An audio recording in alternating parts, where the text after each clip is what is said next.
నేను అడుగుతా ఉన్నా, ఈ 50 చోట్ల ఎన్నికలు జరిగితే ఏకంగా 39 చోట్ల వైఎస్ఆర్సీపీ గెలిచింది.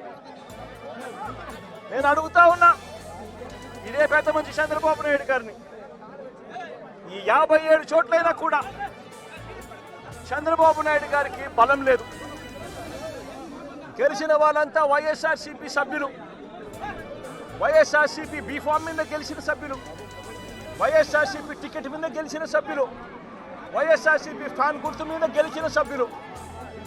మరి ఇలాంటి చోట చంద్రబాబు నాయుడు గారికి బలం లేదని తెలిసి ఎందుకు చంద్రబాబు నాయుడు గారు హింసను ప్రోత్సహిస్తూ, ప్రలోభాలను ప్రోత్సహిస్తూ, భయపెట్టిస్తూ, పోలీసులను తన దగ్గర పనిచేసే వాచ్మెన్ల కన్నా హీనంగా కూడా వాడుకుంటూ ఎందుకు చంద్రబాబు నాయుడు గారు ఇంత దిగజారిన రాజకీయాలు ఎందుకు చేస్తూ ఉన్నారు చంద్రబాబు నాయుడు గారిని అడుగుతా ఉన్నా.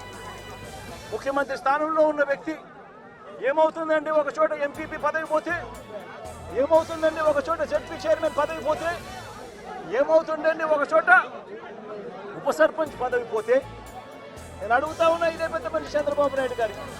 ముఖ్యమంత్రి కాబట్టి, అధికారంలో ఆయన ఉన్నాడు కాబట్టి రాష్ట్రంలో ఏ పదవైనా కూడా తనకు బలం లేకపోయినా కూడా, తనకు సంఖ్యాబలం లేకపోయినా కూడా తాను ముఖ్యమంత్రి అన్న అహంకారంతో ఏ పదవైనా కూడా నాకే కావాలి, ఏ పదవైనా కూడా నేను దౌర్జన్యం చేస్తాను అని చెప్పి లా అండ్ ఆర్డర్ను పూర్తిగా నాశనం చేసిన పరిస్థితుల మధ్య ఈరోజు రాష్ట్రంలో పరిపాలన సాగుతూ ఉంది.